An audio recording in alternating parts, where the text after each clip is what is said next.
Welcome to Food Psych, a podcast about intuitive eating, health at every size, body liberation, and taking down diet culture. I'm your host, Christy Harrison, and I'm an anti-diet registered dietitian and certified intuitive eating counselor, offering online courses and programs to help people all over the world make peace with food. Join me here every week as I talk with interesting people from all walks of life about their relationships with food and their bodies. And by the way, on this podcast, we bleep out diet culture stuff like weight and calorie numbers, but we don't censor swear words or other adult language, so listener discretion is advised. Anti-diet revolution, we're for health at every size. Eat the foods you like. Food Psych. Hey there, welcome to episode 208 of Food Psych. I'm your host, Christy Harrison, and today I'm talking with Maxine Ali, who's a body image researcher, writer, and linguist. We talk about why wellness culture is really about privilege, not health, racial objectification and how it contributes to feelings of disembodiment, how to recognize when diet culture is co-opting non-diet language, the power of language in changing the discourse on health and wellness, and so much more. It's such a great episode, and I cannot wait to share it with you in just a minute. And it really will be just a minute because there's no listener question in this week's episode, unfortunately. I just had a major computer malfunction yesterday and today, and I'm still picking up the pieces. I actually even got a new computer because my old computer crashed, and I thought that was the heart of the problem, but it turns out there's other problems with my Dropbox and syncing, and like all my files are just inaccessible. It's kind of a nightmare over here. So I'm going to get to it quick this week, but next week we should be out of the weeds with all these technical difficulties, and I should be back with another answer to a listener question then. So if you want to submit your own question for a chance to have it answered sometime on an upcoming episode, possibly even next week, you can go to christyharrison.com/questions. That's christyharrison.com/questions. And of course, as always, you can check out my intuitive eating online course for a lot more support from me, monthly answers to your questions, to all your questions, as well as daily support in our private community exclusively for course participants, where you can connect with other participants and with me and my staff for lots and lots of support on your intuitive eating path. Plus, we have 13 modules of content that I've already recorded. So no matter what chaos is happening in my life with my computer issues, you've got that content just immediately delivered to you already when you sign up for the course. So you can learn more and sign up at christyharrison.com/course. That's christyharrison.com/course. And now, without any further ado, let's go talk to Maxine Ali. So tell me about your relationship with food growing up. I think for me, with my relationship with food growing up, I never really had a word for it other than normal. And now looking back, you kind of recognize that there's no such thing as a normal relationship with food. And the best way I could describe it is that food just never really entered my consciousness that much. I'd say I had a very intuitive relationship with food, actually, in terms of eating when I was hungry, stopping when I was full, but never really thinking too much about if I wanted like an extra bit of cake or just a little bit more chocolate. It was just sort of very fluid and peaceful. I think the thing that was quite notable in hindsight was there wasn't a huge amount of diversity in my diet or balance because I grew up with a single parent who kind of worked very, very hard to provide for me and my brother. So it was a lot of kind of time-poor meals, but it was lovely. We had a great time with food, and, you know, I was just very relaxed, and it never really was an issue for me, I would say. That's great. I mean, yeah, what a rarity in this day and age. Did you grow up with thin privilege? Do you think that sort of helped insulate you from any fears about food and your body? I think so, yeah. I mean, body image issues are another matter. I would say one thing from a very early age, I was very conscious of my body. I think I could tell you from about like 6 years old, I knew that there was something better about being thinner, that people who are thin got more praise, that people who are in larger bodies were ostracized a lot more. I was quite a small child, and I just remember very clearly how much praise I would get from such a young age for being so tiny. That's interesting because it's, sort of the flip side of compliments like that is this fat phobia gets instilled, right? It's like, oh, if it's good to be small, I guess it's bad to be large. Absolutely, yeah. And yeah, I think it just sort of was ingrained in me that one of the defining characteristics of my identity was being this smaller person. I took a lot of pride in being that way. Did that sort of manifest in trying to change how you ate at all? Did you connect it with food or not really? Not so much when I was younger, because I very much had the privilege of I could eat and it wouldn't really change my body. And it never really clocked onto me that food was an influence in that way. I was quite active from quite a young age as well. But it wasn't until I was maybe getting to my about teenage years that sort of, as your body changes anyway, I kind of started realizing the relationship between food and my body and started trying to kind of harness that in order to control things. Do you think that was related to like body changes in puberty at all, or? Slightly, but when I was about 12 years old, I got very, very ill. So I was diagnosed with ulcerative colitis. And throughout that period, because it took quite a long time to get a diagnosis, and throughout that time, I was just gradually losing weight. And it was months of this not really being able to eat as I would normally like to before I finally received a diagnosis. And then I went on some medication, which kind of caused some quite drastic weight gain that was very notable. When I finally started going back to school, people were suddenly like, oh, wow, you've gained a lot of weight. And I could kind of tell by their reactions that it wasn't a good thing. And that for me was kind of the beginning of this kind of really fraught relationship with my body and food. Oh, yeah, that sounds so painful.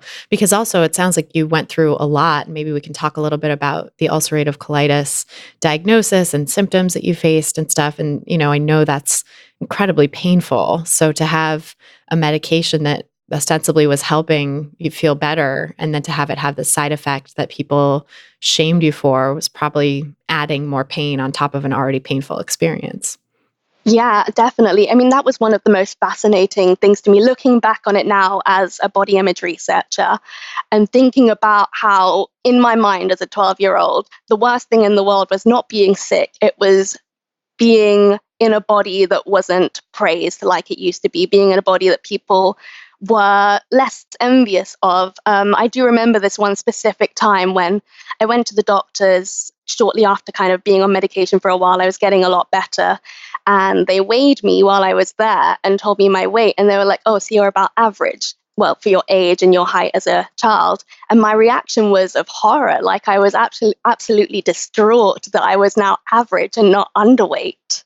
Wow. Because that was such a part of your identity and such a thing that people praised you for. Absolutely, yeah. It sounds like, 12 years old. People are so, I remember being 12 and image was so everything, right? I'm sure the illness was not fun, but it sounds like the image you were projecting or the way that people were perceiving you kind of trumped that in your mind.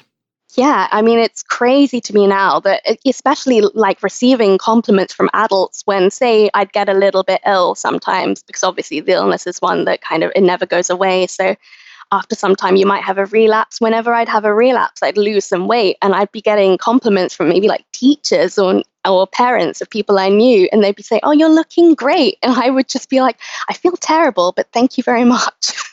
Right. Like this illness that was making you feel so bad was actually garnering you compliments. It's so confusing. Yeah, absolutely.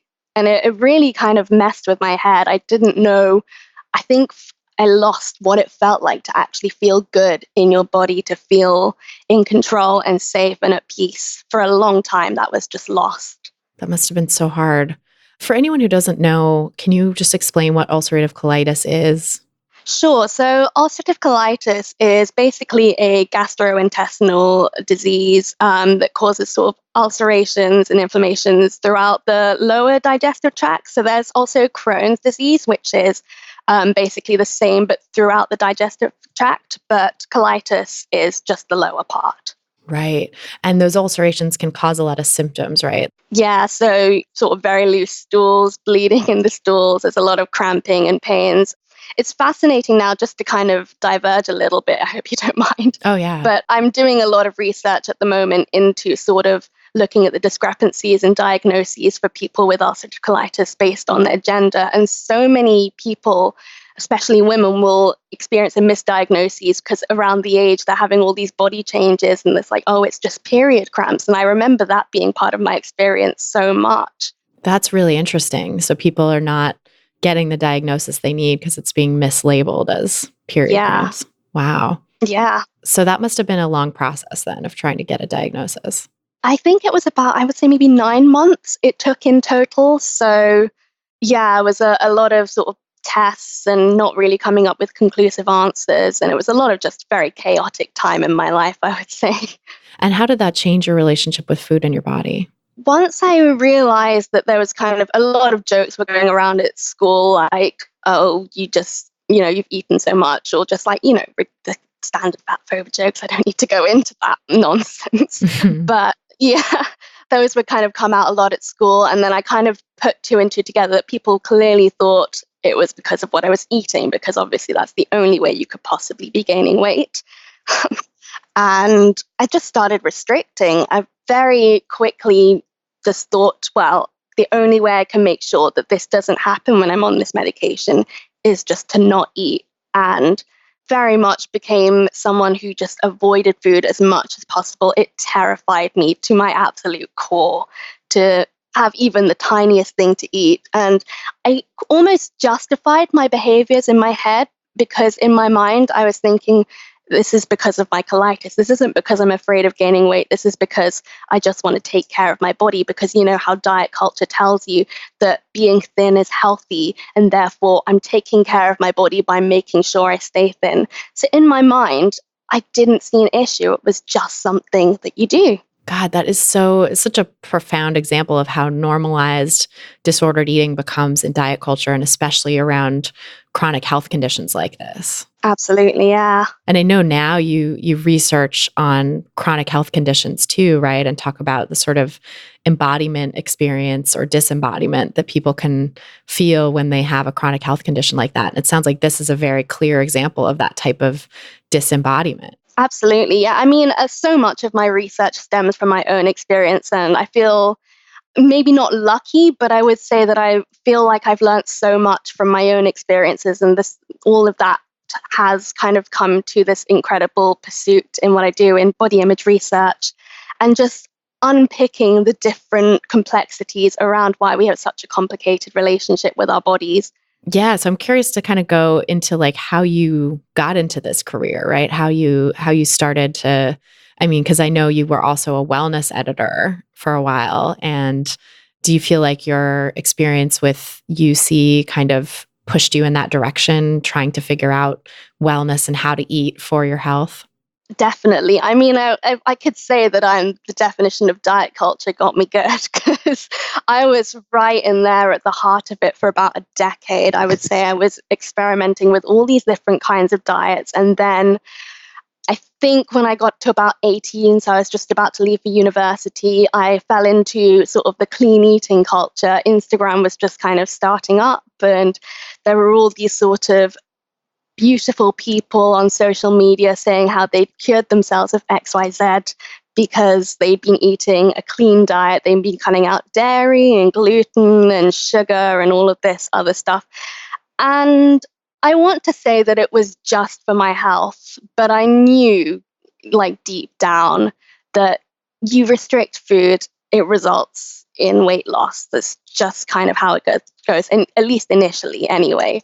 And so in my mind, I thought, I'm pursuing this kind of health. That's the one thing. It's encouraged me to eat more, but only in quantity, definitely not in terms of like, I wasn't actually eating a variety of foods. I was just eating a very restricted diet. And I just thought it was for my health. And that was kind of how I got into initially what started as kind of my writing online. I wanted to write about wellness. Suddenly I was in this very glamorous, very aesthetically pleasing environment where everyone was supposedly glowing. They were very much embodying the thin ideal, or the healthy ideal, as they like to call it, and singing their praises of how wellness was not restrictive. It was a lifestyle. It was very much, their whole way of being. And for me, it sounded idyllic as a very impressionable young person who just wanted to kind of feel a sense of control in their body. Yeah, that makes so much sense, especially when your body was doing things beyond your control. It sounds like with a chronic illness like that, you can't really control, especially with something that flares up periodically and is not easy to pinpoint. I think it's so easy to get to a place of thinking like, oh, it's the food I'm eating. It's, I need to cut out these foods in order to manage my flare-ups, and I won't have a problem if I cut out these foods. And I think it's so important too, what you said about like this thing in the back of your mind of like, and also I'll be thin or I'll get thinner. The diet culture messaging is so tied up with messaging about health. And I very much identify with the idea of like ostensibly doing it for your health, but secretly also having this weight loss goal. Like I also have a couple of chronic illnesses that weren't diagnosed until after I started disordered eating to kind of try to manage them or manage the symptoms of what I didn't even know were chronic illnesses at the time, and got really down the rabbit hole of quote unquote wellness. Although it was kind of like the very, very early days where it was more like Michael Pollan, like Eric Schlosser, kind of like whole foods, avoiding processed, quote unquote processed foods and all this stuff. But it didn't really have the label of wellness or clean eating yet, but it was like the proto version of that. And just got into this kind of whack-a-mole of trying to cut out different foods and manage symptoms. But always it was with this impetus of like, and I'll magically become thinner or stay thin or, not gain weight, because that was such a fear I had from just my diet culture saturation and disordered eating behaviors and thoughts, that health was kind of a convenient guise for that. Like it became... right? This easy way to sort of deflect attention from the disordered and kind of fat phobic thoughts and to say, no, this is just about my health. Absolutely. I mean, I think the key thing there is the fact that health is just so tied up in thinness. Like it's so ingrained in us that being thin, and it doesn't matter how thin is always better than being fat or having weight on your body. And so it's understandable that even though we kind of have these thoughts that, oh, we're being healthy, health is always intrinsically tied to thinness. So we naturally assume that by being, well, I say quote unquote unhealthy because it's not healthy, but by pursuing this ideal of health that clean eating or however it's being cast is, we just assume that thinness is the inevitable outcome. Yes, exactly. Like the picture of health for all of these different wellness plans is always thin. Like it's inevitably someone thin is held up as like, this is what your body will look like. Even if it's not overtly said like that, it's very much implied in the Instagram images of people, right? The quote unquote wellness influencers, the people who hold themselves up as exemplars of this wellness lifestyle. They're always thin. And oftentimes too, like, white, young, able-bodied, cisgender, all the things, right? Like the sort of mythical ideal of what a body is supposed to look like in Western culture. I mean, it's essentially just all the hallmarks of privilege, because what health is really feeding us, it's not just feeding us beauty, it's feeding us the aspiration that comes with privilege, all the economic privileges that come with being thin, the greater ability to get opportunities that people in larger bodies are not afforded because of fat phobia. Same goes for people with disabilities, just don't have the same access to these opportunities as someone who is in an able-bodied. So what they're portraying there is health, but it's really just the guise for privilege. Yes, such a great point. And because it is so rarefied, right? This wellness world is so inaccessible to the vast majority of people. The idea of buying like bunches of kale and blenderizing them down into one drink that you drink, as your part of your breakfast or whatever, and then doing it again multiple times a day is just like ludicrous to someone who is living on a more restricted budget. Yeah, absolutely. And I'm curious too to talk a little bit about the racial aspect of this too, because you posted recently on Instagram a really interesting post about objectification, body objectification, and disembodiment through racism, basically racial objectification, and how that like alienates people from their bodies. And I think that's kind of an important piece of that picture, the false picture of health that wellness culture holds up too, is that, it is often white, or at least Eurocentric beauty ideals that are held up as the supposed picture of health. Yeah, definitely. So, I mean, I won't claim that I'm an expert on sort of the racial aspects of body image. This is really just an area that I've started investigating in myself, again, informed by my own experience because I'm mixed race. And I never really probed it myself until I started thinking about all the experiences of objectification that I received in my life and the way that they always had this sort of racial tinge to them, like saying, oh, you look so exotic, or just all this questioning about where I was from. So when I started, again, looking at how that might have affected my relationship with my body and how that might, in general, affect people of different ethnicities, it becomes very evident that because the norm is seen as white, anyone who is not white is an other. And so we start internalizing this language. We start kind of seeing ourselves as other. And that naturally leads to this feeling of alienation in our own bodies. And we can't actually tune into those sensations. We can't, for instance, intuitive eat quite as innately because we don't know what it's like to just be peaceful in our bodies. Yeah, because there's such attack from the outside in the form of microaggressions, which might not seem in and of themselves to be quote unquote a big deal, but you're fielding these things all the time, right? The question of like, what are you? Or being called exotic and all of that is, really othering you instead of saying just like, let's talk about you as a person, right? Not like focus on your body and how it looks. Yeah, and it's so routine that it becomes a point where you just expect it and it does just become your identity. The otherness is you. And obviously that's really destructive when you kind of think about yourself in that way all the time. Oh, yeah, completely. And it makes it a lot easier probably to engage in sort of other distancing behaviors from your body. Like you mentioned a research study that I hadn't seen that sounds really interesting, that like people who experience racialized othering or racialized objectification actually have higher rates of disordered eating, which makes a lot of sense given that disembodiment that you talked about.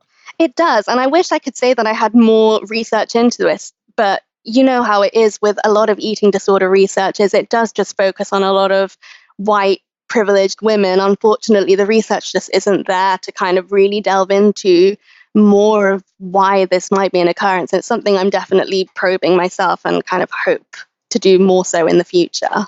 That's great. I mean, I feel like we need so much more research into that because, eating disorders were so, like, for decades have been kind of construed as this privileged white woman's disease instead of acknowledging all the ways that they show up in the world that can look different than how they might show up in a privileged white woman who goes to a treatment center. And a thin white woman at that, usually, right? It's like all forms of body privilege. Yeah. This is so interesting, this research. And I want to hear more about your own trajectory of how you got into like the wellness editing world, which I know I was a part of too, the health journalism field. And that is just such a minefield for anyone who struggles, and also such catnip for anyone who struggles, I think, right? It's so normal to be attracted to that field or to related health and wellness fields when you're struggling with your own stuff, because it feels like, oh, if I start researching this and become really knowledgeable about this, that I'll unlock the secret. I'll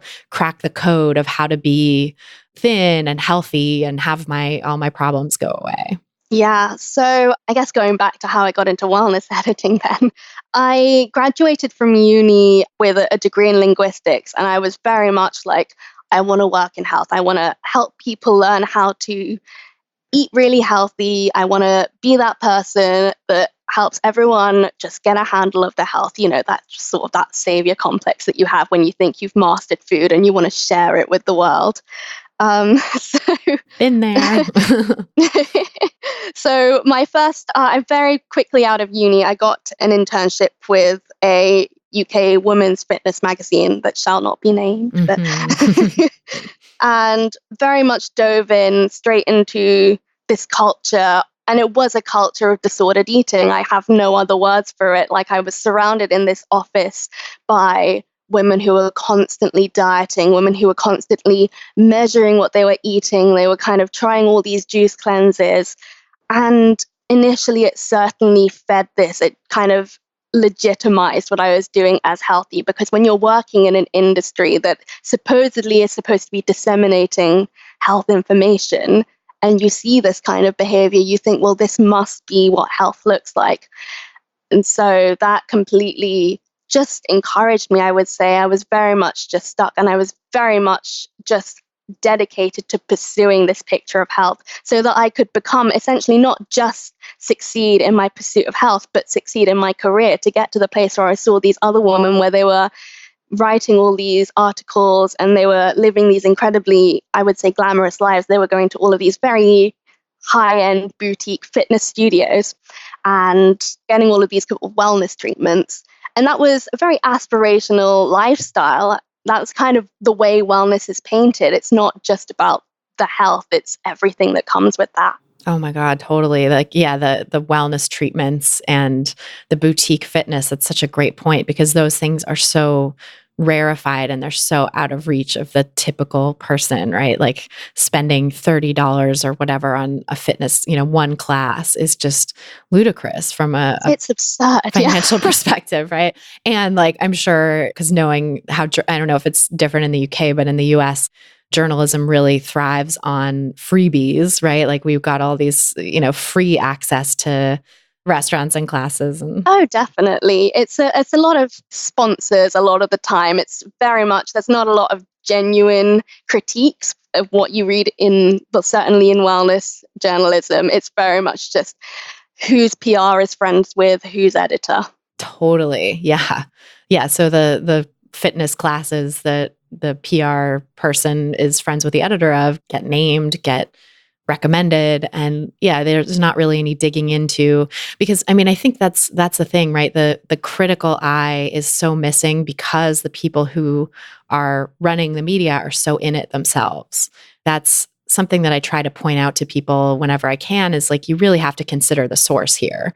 You have to consider that the people who are attracted to and end up rising up in the field of health and nutrition media, wellness media, are oftentimes the most disordered, or oftentimes people who really bought into diet culture's version of health and nutrition and seemingly are quote unquote succeeding in that realm because of really restrictive and disordered behaviors in their own lives, and oftentimes don't see anything wrong with that. For my own early journalism career, I was binging constantly at night. I would eat restrictively, quote unquote, healthy foods during the day and eat the way that I thought I was supposed to eat based on the articles I was writing, the research I was doing, and then end up binging on the quote unquote forbidden things and, think that it was my fault and that there's something desperately wrong with me that I couldn't just eat this way that I was supposed to be eating. Never occurred to me that the way that I was telling everybody else how to eat was creating the binges, And so I think it's just, you really just never know what's going on behind the scenes for some of these people in positions of power in the health and wellness field. Yeah, absolutely. And I guess that comes down to the crux of it, of when you don't have people who have actually been educated in an area, if they don't know what they're writing about and they're just almost taking whatever they read and passing it on, and it becomes this vicious cycle of just diet culture just getting reproduced over and over again. It's hard to break that. Yeah. And I think that's such a great point too, of like, they're not really educated in science, right? Like I went into my journalism career having majored in rhetoric and French literature as an undergrad, which is great preparation for writing and, journalism, not great preparation for reading health studies critically. And it sounds like maybe similar was true for you too, right? Linguistics is a great preparation for a career in any form of communications, but not in how to actually understand and read critically about what you're reporting on. Yeah. So I think that was, I'm very lucky that around that time, I think there was sort of almost the kind of exposure of clean eating at the same time, where there was sort of the stuff going on with Belle Gibson in Australia, and people were kind of cottoning on to the fact that wellness maybe didn't know what it was talking about. And I was very lucky at that time to meet some really, really great evidence-based nutritionists, such as Pixie Turner and Laura Thomas, who I know you've had on the podcast, who were very much they were very understanding. And I very much appreciated that as a wellness writer, coming at me and saying, okay, this is everything that's wrong. We need to do something about actually getting proper experts in. So from very initially in my kind of wellness career, I kind of started realizing that something wasn't right, but I don't think I realized the extent of the disorder that was rife within that industry until I finally stepped away from it. And were you still struggling with your own disorder at that time too? Yeah, so it was definitely ongoing because, like I say, you don't realize how ingrained diet culture is until you finally start unpicking it. And it's been ongoing, I would absolutely say. It really was sort of me deciding to leave wellness was just the first step. It might have seemed in my eyes at the time that this is the final thing. I need to fix my relationship with food. But that was really just the beginning. Yeah, it's so interesting how it just becomes this like onion, the never ending onion, where you're just peeling back more and more layers and sort of uncovering things. I can relate to that. Yeah. That is a great analogy. Yeah, you just never know what you don't know until you start digging in, right? Yeah. And so how did the body image research come into your career then? So I left wellness. I had a very terrible experience with my last job with wellness where they were awful. I'm going to just put it straight. It was awful. It was so much information that by this time I knew was not evidence-based, so much demonization of processed food. And I could see how this was also just being incredibly discriminatory. Like in my mind, the work that I was surrounded with was so elitist, so exclusionary, had no interest in helping people actually be healthy. And I thought that this is just despicable. And so I was so unhappy in this job that ended up leaving after 3 months. It was very fast and probably the best thing I've ever done. Yeah. Sounds like you just reached your boiling point and had to get out of there. Yeah. So pretty much immediately after that, I went back to study for a Master's of Science in Medical Humanities, which was, I kind of just wanted to figure out a way to incorporate my knowledge in linguistics, because language is something I've always been so passionate about. And I really wanted to kind of get to the core of how diet culture instills all these ideas through language. So I went back to get this master's and started learning a lot more about sort of the way that we have construct the body, the way that all the different symbolisms that come into it, and when we have this meaning of the body and we have the meaning of health. And from there just really took to body image research and looking at particularly people with eating disorders, just drawing on my own experience, but also all kinds of experiences like just different chronic illnesses, and just trying to understand how complicated our relationship with our body is and how it's been so overlooked. We have this sort of mind-body dichotomy, like the mind can command the body and the body is just this tool that we have to manipulate and control. But the reality is that it's so interconnected and our body has such a huge influence on our mind as well. Yeah, there's so much cross-talk or talking back and forth between the mind and the body. That connection really is not severable the way that Western culture makes it out to be. Yeah. It's really interesting that you talk about language and the importance of language in the construction of health and diet culture, because that's something I'm super fascinated with too, is like, how did we get here? What's the rhetoric? What's the language that is being used to shape these ideas and ideals about health and beauty that then serve to oppress us and keep us locked in the pursuit of something really unattainable? So can you talk a little bit about kind of what your work on language has uncovered and why you think it's so important to be talking about the role of language in this in the first place? Sure. So I guess where I typically start when I start talking about language is kind of the idea that words are not just words, but they kind of form the underscoring of our entire understanding of ourselves, of our bodies, of our identities. Like so much of the way that we express ourselves and so much of the way that we learn about the world is through language. And so it's really important that we kind of consider what words and what ideas we're picking up very early on. And so if you think about sort of in the context of diet culture, when you start learning about food, from very early on, you kind of learn this idea that there are good foods and bad foods, and they might be described in different ways. They could be clean or dirty, which is obviously the clean eating example, but we have so many ways of just being like naughty or guilty, or there's sort of the converse of the less religious terminology. There's like the whole all natural and this kind of pursuit of purity. And so it's fascinating looking at all the underscoring ideologies that operate within language, and it reveals so much.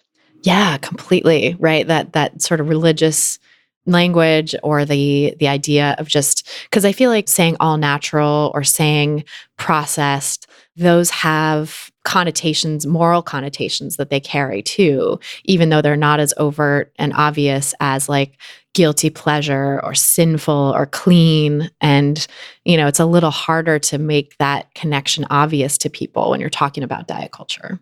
Yeah, definitely. In terms of the all natural one, it's really, really interesting, because if you start looking at sort of the roots of natural, a lot of it comes down to this kind of idea that, well, particularly for women, and diet culture is well known for obviously trying to control women's bodies, but there's this idea that women are kind of naturally created in a specific way. So they're meant to be perhaps quite domestic, or they're meant to be mothers and carers, or they're meant to be sexualized. And through kind of this all natural language, though it's very, very subtle, it's just reproducing these ideas that women have a place, and it's not necessarily a place of power.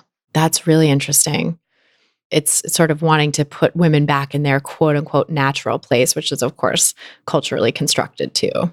Of course, yeah. And then, of course, when you have these sort of natural food imperatives, suddenly they are commanding exactly this of women. They're commanding that, oh, you can't eat convenience food that gives you time. You have to prep everything from scratch. You have to spend a lot of money on making yourself look good. And suddenly, though you don't realize it, you're just reproducing this kind of idea that women are less than. Right. And that their role is in the kitchen or in the home, and not going out in the world and doing things that have nothing to do with food preparation or keeping themselves looking good. I mean, totally, because that's all diet culture really wants, is just to make sure that women are as oppressed as possible.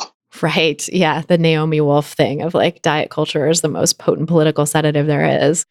It really is. And that's so interesting too, because, this is a time when women have arguably the most freedom that they've ever had, and women in Western culture, because of the internet, because of the regulations that have been put in place for workplace equality. And it's certainly very, very imperfect, and lots of work still to do on that front, as evidenced by like the Me Too movement and the pay gap, which especially disproportionately affects Black women and Latinx women. So there's many, many things to be done. But I think as it goes, this is probably one of the times when we've had the most freedom to like work outside the home and do our own thing and make our own destiny career-wise and even relationship-wise. The necessity of marriage is not what it used to be. So, I think it's no coincidence that at this time in women's history that the strictures of diet culture just get ever tighter. And now the way to be a quote unquote good woman, and the sort of aspirational, wealthy example of a woman, is like you're preparing all your baby food from scratch and your kids' meals and prepping everything all day long and going to the farmer's market and doing yoga classes and doing all this stuff that, it's like, where's your time to actually work? This is clearly like an example of a stay-at-home mom that is being held up as the epitome of health and well-being, and like not knocking stay-at-home moms, because that's great if you want to make that choice. And if you love doing it, then more power to you. But like, it's really not attainable for the vast majority of people. Definitely. And I think you've really just hit it on the head there in terms of this culture of being the stay-at-home mom, or just the person that kind of is so domestically oriented that is now the pinnacle of health. But it's the way that diet culture has kind of been so insidious that it's like this elective oppression now among women, where people will choose to do that because they think they're being empowering. They think by commanding their body in this way and by molding themselves to achieve this ideal, they are somehow the empowered, when actually they're perhaps more confined than they have ever been. It really is this elective oppression and this prison of, because it's also, it's being sold as this isn't about health, or this isn't about dieting. This isn't about the like diets of decades past, which are so passé. We don't do this anymore. This is just about wellness and like taking the best care possible of your body and your family. And the idea of like self-actualization, the pinnacle of self-actualization is this picture of quote unquote wellness, when it really is so retrograde, and it's putting people back in this position that women were relegated to for centuries before. Yeah, I think it's kind of drawing on that notion of self-surveillance. Like now, diet culture can't be blamed for oppressing women. It can't be blamed for telling women that they have to be thin in order to be good, because women are electively choosing to do that, because things are so framed now as, by doing this, it is a good choice. You are empowering yourself. You are choosing to make yourself confident. You are choosing a better life for yourself. When it inevitably goes pear-shaped and women end up with this disordered relationship with food in their body, diet culture can't be to blame. That is such a great point. And yeah, because diet culture can really hide behind this language of like choice feminism, which sort of became the like central mode of feminism in like the third wave. So now it's like, well, it's your choice, and it's empowering and preying on the issues that people have with our culture in general that are so much larger, like how exhausted everybody is, right? Income inequality keeps people like running on this hamster wheel, and racial inequality and gender inequality keep people oppressed. And we know that oppression is stressful to the body and actually is really strongly associated with and likely causes many of the health conditions that tend to get blamed on food now and on like the food environment. And so it's this perfect storm of like, we have these needs that aren't being met by our society, and this culture of oppression and many systems of oppression that intersect in many people's lives that people are struggling against. And then the solution diet culture offers is like, fix your food environment, and then everything will be okay. So I can see why people get so sucked into it, because I mean, the problem is really so much bigger and so much more at the cultural level, really going back to like problems with capitalism and patriarchy and racism, but it's so easy to like treat food as the magic bullet to address all those things.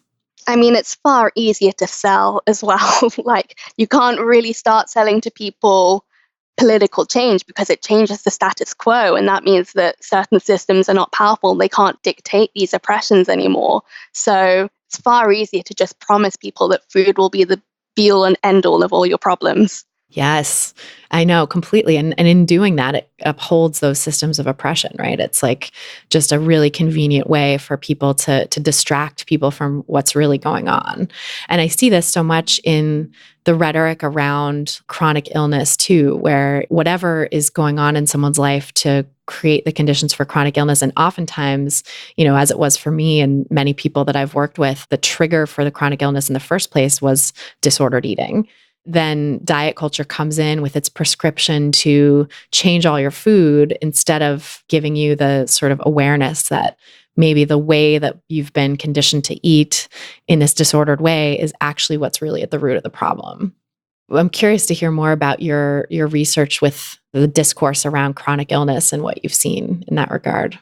Sure, yeah. So a lot of my research, initially when I did my undergraduate, I was very much interested in the relationship between body image and in people with sort of non-visible disabilities, because obviously you get this reaction where your internal self doesn't really correspond to what people see on the outside. So from the outside, you might appear as healthy. You might not embody, say, the healthy ideal where people are sort of expecting you to be extremely fit, have this kind of relationship with exercise where you compulsively move all the time. But on the outside, you do look like your body could achieve anything, or that's essentially what diet culture wants you to believe. But on the inside, you're not feeling that. So when you have this kind of discrepancy, the language that comes around it is, if you're not trying hard enough, if you're not taking responsibility, then you kind of get ill. It's really fascinating.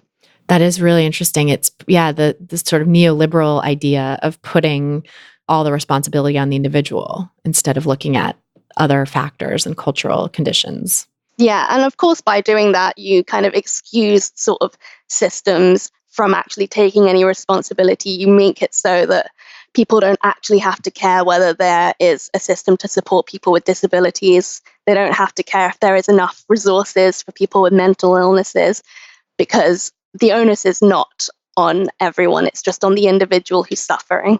Yeah, and that's so painful for the individual. Part of why I started this podcast was to help people feel less alone in their struggles, because so many of us, I think, suffer in silence with mental and physical health issues that we blame ourselves for because of this ideology of personal responsibility, instead of seeing it as something that so many people have, and that maybe this is bigger than all of us. Maybe this is actually something going on in our cultural systems and systems of oppression. Of course, and this is why I think the language is so important, because once you start a discourse around this, once you start actually speaking out and saying that these are the things that affect us, this is how diet culture affects all of us, how healthism affects all of us, then you can start actually changing the narrative. Right, exactly. And you're so right that language really is the basis of our ideas. It's, no matter what kind of a learner you are, I think most ideas get transmitted through words, right? Through language. And so being able to change that discourse, which is super hard as diet culture gets sneakier and sneakier, and we have to be more and more vigilant, right? But I think it's such an important project to try to really tease out the language that is creating these systems of oppression. Of course. And unfortunately, I think diet culture has kind of got the one up on most of us, or it knows its power. It knows how it can manipulate language in order to manipulate us. So obviously we're seeing it now in terms of diet culture co-opting the language of body positivity and size acceptance, but not really, because this is about wellness, but you should still try to lose weight. And there's this idea that I have that I'm working on in my research, which is the non-diet diet paradox, which is this idea, obviously, that food restriction is still promoted, but through a non-diet discourse where it's not about weight loss, it's about health, it's about feeling good in yourself. But of course, you can only feel good in yourself if you are losing weight. Right. Weight loss is still very much a part of it and central to it, but it hides under this discourse of wellness. Of course. And I think that's such the thing where it's like all these people who are trying to escape diet culture are suddenly turning into this new trend, not realizing that it's just repackaged in a new form. Yeah. And I'm curious if you have any tips or ways that people can try to identify that, because I see so many people who are confused who come to me and say, what do you think of this? Just recently in the US, we had, I don't know if you saw this, but there was this dietitian who calls herself an anti-diet dietitian, but is promoting weight loss and saying that you can be anti-diet culture and like using all this language that like I and my community use, right? Or it's like anti-diet culture, we're against diet culture, but then also you can have like sustainable weight and fat loss, quote unquote. And it's just like my mind has like a record scratch whenever I see something like that. Yeah. And I can like, I can really like feel it in my body usually, where I'm just like, oh no, I know it is like a core outrage whenever I read something, especially from someone who is like a dietitian or a nutritionist who claims to be non-diet, weight inclusive, all bodies are good bodies. And then next thing they're saying is, and here's how you can lose weight. Ugh, I know. It's just infuriating. And I can see why, people who are newer to this movement get so confused by it, because it has the trappings of, okay, this is like the movement that I'm starting to learn about, and maybe I'm clicking on hashtags and trying to learn more about what's been like written and said about these things. And then to stumble into that, I think, when people don't have a huge amount of knowledge about the movement in the first place, they might be like, oh, is this a part of the movement that I just missed? Is it really about weight loss secretly? And I know people end up feeling so upset by that, and so triggered by that. Yeah. Do you have any ideas of like how people can sort of tease apart and recognize diet culture in those sneaky forms? I think the most telling thing is really when you have these dichotomies of food. So whether it's good or bad food, or if it's just saying, oh, these are healthy foods, these are not, or even sometimes I kind of question the whole, this is nutritious food and this is not, because nutrition does uphold this place of higher moral stature and people know this. And so kind of sometimes when trying to justify this kind of discrepancy between food, implicitly destabilizes the kind of neutral approach that you want to be taking when you're having this neutral view of food. So yeah, always the dichotomies, I think, really stand out. I think, honestly, whenever there's excessive talk of like carbs or protein or just different nutrients, because it's such a telling thing where people who have this excessive knowledge of nutrition tend to be ones who adopt disordered eating patterns. And of course, that's not to say everyone does, but it is a trend where we can see people who have these sort of heightened understanding of food are also the ones that are more likely to be overanalyzing what they eat, to be kind of mentally calculating things. And it's not necessarily just calorie counting, but kind of just thinking, oh, did I eat carbs this morning? Did I have enough protein here and there? And it's all these little thoughts that you don't realize is diet culture talking to you. Oh, that's such a great point. It is so, because again, it's that moral hierarchy, right? Where like carbs are seen as bad and protein seen as good. So the way that you're calculating out those things and being sort of like, oh, am I allowed to have carbs again today? Or, at this meal when I had it at the last meal, or do I need more protein? Like that also has that's giving food this moral value when you might not even recognize that you're doing that. Yeah. And I think also, one of my last things that I always tell people is kind of question the privileging of healthy, because of course, not everyone can be healthy. Healthy is something that comes from having a whole range of other socioeconomic privileges as well that most people it's just not within their control. And so when you see people kind of campaigning that, oh, you can stop dieting and be healthy, you can eat intuitively and be healthy, I find this conflation quite uncomfortable because, of course, it's not necessarily the case. The intention is that you find a peaceful relationship with food where the kind of turmoil of disordered eating isn't ruining your life. But healthy, it's that kind of idea where people confuse health at every size for healthy at every size, which is not the same, but people misunderstand it. And I think that's the hallmark of sort of diet culture disguising itself as non-diet by privileging a certain type of body, whether it's thin, whether it's healthy. It's just putting this body on a pedestal and making it a goal instead of treating all bodies as equal. Yes. And healthy is such a subjective term, right? It's so culturally constructed. And what does that even mean? For someone like for us with chronic illnesses, it's like, I'm never going to be disease-free, but health can take many different forms, and we can construe it as something that's a resource that's available to whatever extent we want to invest in it, but not something that is like a hierarchy to judge ourselves by, or to a binary to say healthy versus unhealthy. Yeah. And of course, your health status should not affect your moral status. Like, people should not be judged based on whether they're good or bad because of their health status. I mean, it's ridiculous that they are, but... Yeah, completely. And that goes back to healthism, right? Where you're talking about the kind of philosophy that holds health up as the supreme moral value and excludes people based on their perceived lack of health, which is just, I think that's the aspect of diet culture that's really coming to the fore since the turn of the millennium, and that aspect of diet culture that's trying to disguise the other fat phobic roots of diet culture is this healthism. And of course, weight is tied up with perceived health in this healthist view. So it's like, well, of course you want to lose weight, or of course you're going to be thin in order to be healthy. And healthy is the supreme value that you could hold. And if you're not quote unquote healthy, then something is dreadfully wrong with you at like a moral level. Yeah, exactly.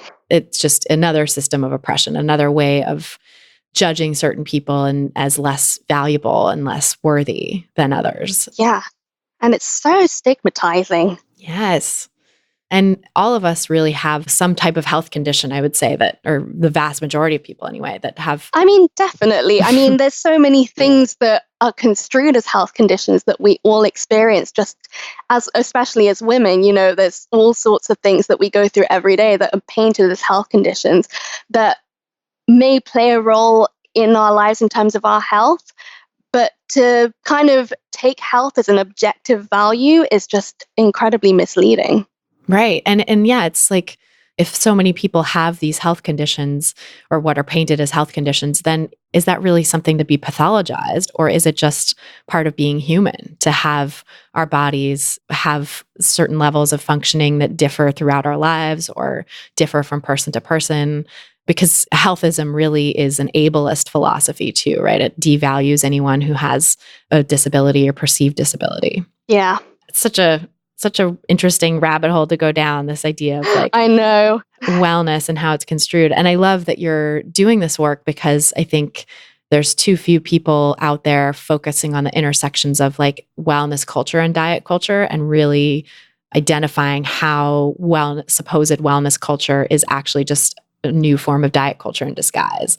I think there's a lot of people are maybe starting to get the message that body size doesn't equal health and like very imperfectly getting that message in a lot of cases. But I think less deeply explored is the idea that quote unquote wellness, we're not just saying like, it's okay to be healthy or it's okay to be larger bodied as long as you're healthy, but that's actually part of diet culture too. That message is problematic in and of itself. Mm-hmm. Yeah. So yes, I'm grateful for the work that you're doing. Oh, no, thank you so much. I mean, I'm hugely inspired by what you do. Right from before I even went and did my master's, I was listening to your podcast and just nodding along all your incredible guests and just being like, yes, these are speaking my language. Oh, I'm so glad. And I'm curious how like your own relationship with food has changed too in that process. Well, definitely just unpicking kind of all these internalized biases I had around food, sort of thinking about if I was afraid of something, well, why am I afraid? Is it because that food is genuinely bad? Is it because of the ideologies that are surrounding it? Kind of unpicking my internalized fat phobia, my internalized healthism, I guess, in terms of thinking, okay, even if I don't feel great, that doesn't make me a bad person. And that has just transformed my relationship with food and transformed my relationship with my body. Yeah. And that idea of even if I don't feel great, that doesn't make me a bad person is so liberating, right? Because it's definitely, you don't have to obsess over your symptoms and try to connect it to like what you ate and have it be this thing of like your own personal responsibility for making sure that you eat quote unquote perfectly all the time to ever avoid feeling bad. It's a much more humane and human way of seeing things to say like, maybe sometimes I am going to feel bad and that's okay. Yeah. And kind of that's the beauty of intuitive eating is you're so in sync with your body. And maybe not all the time. Sometimes there are occasions where, you're sitting at your desk and you're maybe not thinking about what you're eating so much because that's life and you have to be compassionate towards that as well. But just knowing that maybe just whatever I eat, as long as I'm enjoying it, as long as it's what I choose to do and I'm not being influenced by all these external factors that are telling me that I should and shouldn't do that. That to me is so empowering, regardless of how I feel. Yes. Yeah. Because you don't need to be judged, like judging by, how you feel is just another kind of external value that diet culture has created where it's like, obsess over exactly how bloated you are after this type of food and what kind of digestion are you having and look at your poop and all this stuff that's just like way too much focus on. It's too much. I mean, most people do not need to be concerned. Like bodies do things. Bodies are not these kind of smooth working operative machines. They kind of have their little blips and every now and then they'll do something gross and that's awesome. Totally. Yeah, that's a really like humane way of seeing it too, is that bodies are not machines and we just need to give them some grace and ability to do their quirky things. Yeah. Well, tell us where people can find out more about your work and just delve into your world. Sure. So I'm mostly on Instagram. I kind of post a lot about language and health, a lot of sort of linguistic theories, research articles, everything that I write about. I'm very passionate about making sure that I have citations everywhere because I know that people love to read more into these subjects. I certainly do. And I'm very appreciative when people kind of provide resources. So hope I can be that. But yeah, I'm on Instagram. Just my name is Maxine Ali. Occasionally you'll find me on Twitter kind of ranting about whatever I've seen Weight Watchers do. I feel like that's the sole purpose of my Twitter. And I still do some journalism every now and then, but that will usually be posted up on my Instagram, where I'll share if I've written an article. I've written some articles about sort of the relationship between language and body image. I'm doing some more coming out soon about chronic illness and language and how that affects our relationship with our bodies. So yeah, I'll just keep everyone posted on social media. That's great. I love your Instagram, and I love that you have those citations too, because it's such a great resource. And I'm one of those people who really appreciates being able to delve into the science and Oh, thank you. certain contexts. Of course, there's like context for science and context for just talking about human emotions and needs and stuff. But I love having those resources available to delve into further. Oh, well, thank you. Thank you so much. It's really great talking with you. Oh, it was lovely to talk to you. Thank you. So that is our show. Thanks again so much to Maxine Ali for joining us on this episode, and thanks to you for listening. If you're looking for some practical guidance to help you get started on your own anti-diet path, you can grab my free audio guide, 7 Simple Strategies for Finding Peace and Freedom with Food, by going to christyharrison.com/strategies. That's christyharrison.com/strategies. Also, if you like this podcast and you want to share it with friends and family so that more people get the anti-diet message, please subscribe and help them subscribe by going to christyharrison.com/subscribe. There you'll find all the places where you can subscribe, all the different podcatchers, as they call them, for you to subscribe to the podcast. And you can also leave a nice rating and review in your podcast provider of choice or podcatcher of choice. That is a great way to help new listeners discover us. And I also really appreciate getting the nice messages.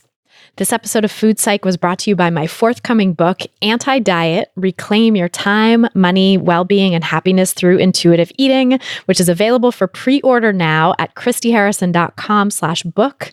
That's christyharrison.com/book. Be sure to pre-order it so that you get it as soon as it drops on December 24th.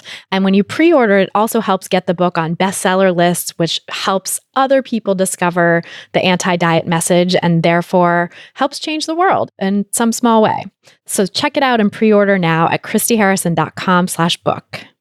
A big thanks, as always, to our editor and sound engineer, Mike Lalonde, who is having to work extra hard on this week's episode because I am in the midst of so many technical difficulties and have had a lot of edits to make on this intro and outro. So thanks, Mike. And thanks also to Vinci Chue, our community and content associate, and Julianne Watasek, our administrative assistant, for helping me out with all the moving parts that go into producing the show every week. Our album art was photographed by Abby Moore Photography and designed by Meredith Noble. And the theme song you're hearing behind me now is by Carolyn Pennypacker Riggs. Thanks again for listening, and until next time, stay psyched.